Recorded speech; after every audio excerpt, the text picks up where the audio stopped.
The Strait of Hormuz is one of the most strategically important straits in the world. It separates the Persian Gulf and the Arabian Sea, and at points is only 30 miles wide. The strait is bordered by Iran to the north and Oman to the south. Every day, over a dozen tankers carrying nearly 20 million barrels of oil are transported through the strait. This represents 1/5 of all the world's oil production, and this fact has resulted in disputes and sometimes even armed conflicts over control of the strait. Over the past 40 years, the Strait of Hormuz has been a place of extremely high tensions. The largest conflict in the strait was Operation Praying Mantis.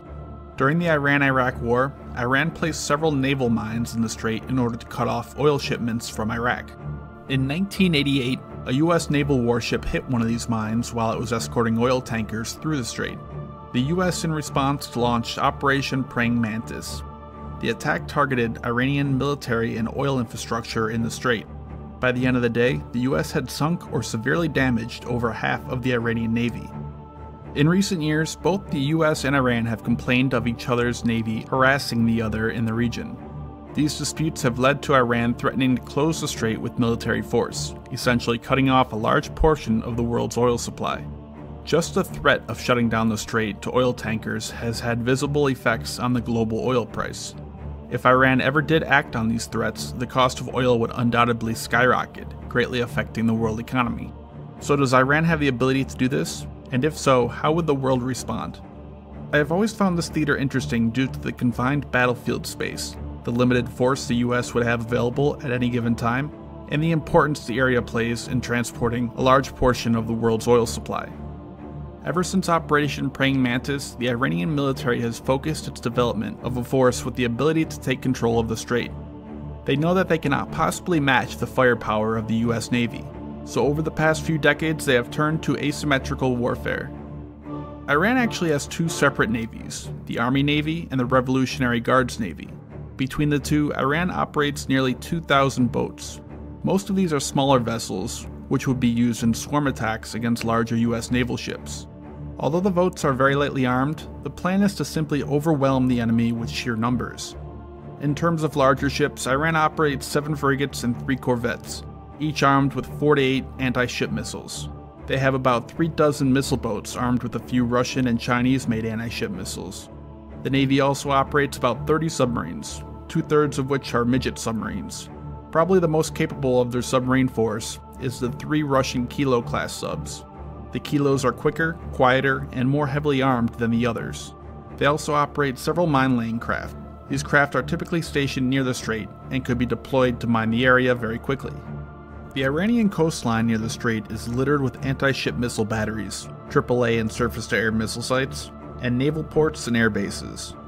Most of these are located around Bandar Abbas, Bandar Legeh, and Qashem Island, with other sites spread across various small islands and on the eastern edge of the strait near Sayerk. As for Iran's air force, the majority of their aircraft are older. It consists of some 25 operational F-14s, 60 F-4 Phantoms, and 60 F-5s, all left over from before the revolution, some 25 MiG-29s, a few dozen Mirage F-1s, and 20 Chinese F-7s, which is a copy of the MiG-21. Iran recently purchased at least 4 S-300 surface-to-air missile batteries from Russia. This greatly upgrades their air defense capabilities. At least one of these is operational near the strait, and being that they are mobile, it can be expected that Iran might move another to the area, effectively covering the entire region. Iran has also designed their own version of the S-300, called the Bavar 373. It still remains to be seen how effective the system is. Iran states that it is much better than the S-300. But Iran has a history of making highly questionable claims. They also have a number of older SAMs in the region like the HQ-2, China's version of the SA-2, one SA-5, a few SA-6, and at least one US Hawk battery. And finally, one of the biggest threats to the US naval vessels and tankers is Iran's extensive land-based anti-ship missile batteries. Iran operates around 2 dozen Chinese-made C-801s, C-802s, and HY-4 batteries in the region. As for the US, given that this imagined scenario is of Iran closing the Strait of Hormuz unexpectedly, the US would only have whatever assets are in the region at that time. The US Fifth Fleet is responsible for the region. The US has maintained at least one carrier strike group in the region that has been involved in the fight against ISIS in Iraq and Syria. A carrier strike group typically consists of a carrier and 4 or 5 cruisers and/or destroyers, and a carrier air wing consisting of 40 to 48 FA-18 multi-role fighters. Also, there is typically an amphibious ready group in the region as well. Currently, the USS Bataan is on station in the region. It is assumed that there are 2 to 3 submarines and possibly 1 converted Ohio-class sub armed with over 150 Tomahawk cruise missiles within strike range. As for air bases, the US currently has aircraft at Issa Air Base in Bahrain, El Udeid Air Base in Qatar, Al Dhafra and Al Midhad in the UAE, Camp Lemonnier in Djibouti, and Diego Garcia in the Indian Ocean. Aircraft operated at these bases include a wide variety of F-15s, FA-18s, F-16s, AWACS, tankers, reconnaissance aircraft, and drones, B-52 bombers, and has recently hosted B-1 and B-2 bombers and F-22 stealth fighters. If Iran closed the strait, the main objective of the US would be to open it and ensure the safety of ships passing through. The Iranian army today poses a much larger and more advanced threat than it did during Operation Praying Mantis 30 years ago. At that time, Iran was involved in a war with Iraq, and much of its forces were engaged in that war. In this scenario, this wouldn't be the case, making the mission much more difficult for the US. To reopen the strait, the US would have to clear any mines and eliminate Iranian naval vessels and anti-ship missile batteries threatening shipping. Clearing minefields requires vulnerable, slow-moving ships and helicopters. These units will be highly exposed to Iranian surface-to-air missiles, interceptor aircraft, and anti-ship missiles, so these threats would have to be addressed first. Despite being half a world away, the US still operates a larger number and more advanced aircraft in the region.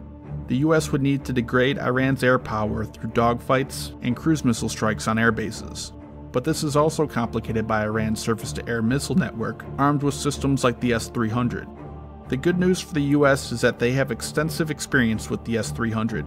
The US operates at least one S-300 that it uses for training purposes out in the Nevada desert, which the US has taken apart and studied thoroughly. They also train regularly against Greek-operated S-300s. It is highly likely that by now the US has come up with an effective countermeasure against the system, but as with all countermeasures, they do not work 100% of the time. If the US can significantly eliminate Iran's air force and surface-to-air missile threat, the mission would then focus on destroying Iran's naval fleet and anti-ship missile batteries. This would also prove to be a difficult task, as they are numerous, small, and can be easily hidden. The US would also have to conduct large-scale ASW or anti-submarine warfare missions to deal with the Iranian submarine threat. This again would prove difficult due to their relatively large submarine fleet, and missing even one sub could result in heavy losses. And then finally after this, the US could begin the mine hunting operations. Much of this scenario would rely on the location of the US carrier strike group. If it was in the Persian Gulf during the closure of the strait, the US could potentially face several major losses, potentially even losing the carrier at the hands of dozens of Iranian anti-ship missiles, swarms of fast attack craft, and its large submarine fleet. However, if the carrier was out in the Gulf of Oman, or in the northern Indian Ocean, the US could keep its distance, minimizing its risk while it strikes at Iranian targets. Overall, reopening the Strait of Hormuz would be a very difficult task and could take several days.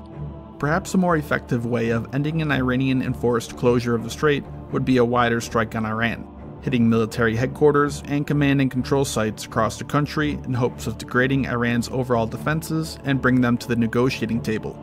This, however, would threaten to escalate into a much larger war, with Iran possibly firing ballistic missile strikes not only at US assets, but also at other regional allies like Israel, and possibly eliciting sympathy from other nations due to the widespread strikes. However, a more realistic scenario would involve many more nations against Iran, due to the importance of the strait. Nearly $1 billion worth of oil passes through the strait every single day, most of which goes to Asian countries like China, Japan, and India, and the oil is a vital source of income for Middle Eastern countries like Saudi Arabia and Iraq. The closure of the strait would not be tolerated by these countries, and their combined force would eventually end any Iranian occupation of the strait.